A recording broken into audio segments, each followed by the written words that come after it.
Hey! And welcome to your Thursday morning coffee break. Cheers.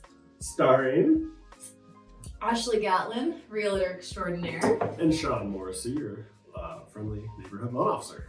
Thank you guys so much for joining us today.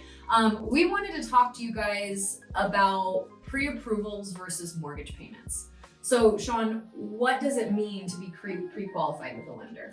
Yeah, so essentially when you're working with a lender and you're either pre-qualified or pre-approved, it's just identifying the amount of a monthly mortgage that you can take on.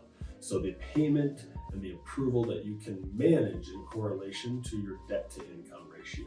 So you guys may have heard DTI. So explain to me, what is DTI? Yeah, so DTI is a debt to income. When we're looking at DTI, it's not every debt to your name, not your cell phone bill, not your utilities, but it's the debts on your credit report plus the estimated new monthly payment of the new mortgage. So we're talking, at least back-end debt to income is going to be all-inclusive to where it's all the things on your credit report. So if you have auto loans, installment loans of any sort, credit card payment, personal loans, student loans, all those things that appear in your credit report, plus whatever the new monthly mortgage payment is shaking down to be in comparison to your gross monthly income. Okay. So total debts compared to your gross income per month. Okay, what you can get pre-qualified for. So let's just say that a client is pre-approved for a $600,000 home versus what their monthly mortgage payment is on that home. What makes up that monthly mortgage payment? Yeah, and so this is definitely something where, I think a lot of buyers being excited and whatnot, and you're always hearing what's the dollar amount that I'm approved for, and 600 or whatever the case is, right? Being excited that you got approved for a lot to kind of show this financial strength. But the qualification is the monthly payment. So PITI is what we call it. It's principal, interest, taxes, and insurance. And those are the four components that make up your monthly mortgage payment.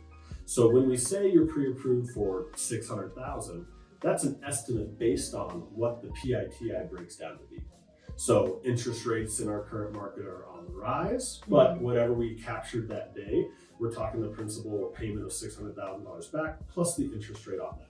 Then taxes are estimated until we actually have a property to run, and insurance is also estimated. A lot of different things can go into taxes by street, by zip code. For insurance, age of the roof is a big factor. So there's a lot of components. But let's say you're pre-approved for $600,000, you might actually be pre-approved for $3,684, and that could be $620 on a certain home, or it could be $580 on a different home. Okay. So it's important to focus on the total monthly payment rather than just the purchase price alone.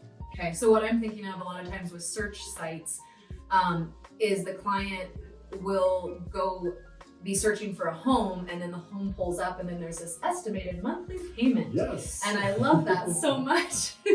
And so what really, to break this down, so what I'm saying is don't trust those search sites. Yes. What you're saying is what's most important is the monthly payment you can afford over that pre-qualified amount. Correct. And how I correlate this into my practice as a real estate agent is we got pre-approved, pre-qualified. We've then zoned in on a monthly payment that the client would like to stay at. Then we've actively started looking for homes. Once we're ready to submit an offer, I'm actually sending those homes to you so that you can actually look up the taxes.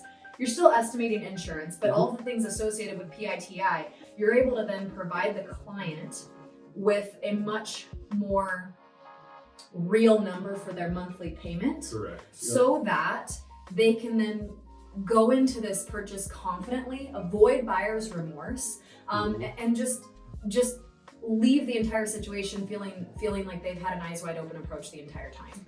Exactly. We want people to be comfortable and confident. So yes, day one, we want you to be comfortable with the pre-approval that I've given somebody and the monthly amount that they can financially take on, not only what you're qualified for, but from a personal monthly budget for you, for your family, what fits in. We have that dialed in and they're comfortable with it, but it still has variance from home to home. So yes, when that buyer, is ready to make an offer, serious with you, you've seen the home, you say, okay, let's run this by them. At least in our current market with interest rates, the biggest thing is to see if that interest rate has changed. Yeah. If you've been looking for a month, even sometimes 3 days, it's definitely changed, right? So just letting people know where those sit now, how that changes their payment. And you might find a home that actually had lower taxes than what I was estimating, which is great. The monthly payment could be less than what they were initially comfortable with, and that's what we love to see happen. Yeah. So we hope this information has been useful to you guys. If you're enjoying this show, you can subscribe to our YouTube channel. It's Thursday Morning Coffee Break. Yep. And as always, if you have questions for us, real estate things, this is your gal, numbers, I'm your guy. But let us know. You can leave comments, message us, all those types of things. But we love any feedback that we can get, and we'll keep tackling some topics that are important to all of you. Yes. Thank you guys so much for joining us. Thank Have you. a beautiful day. Have a great Thursday. Cheers.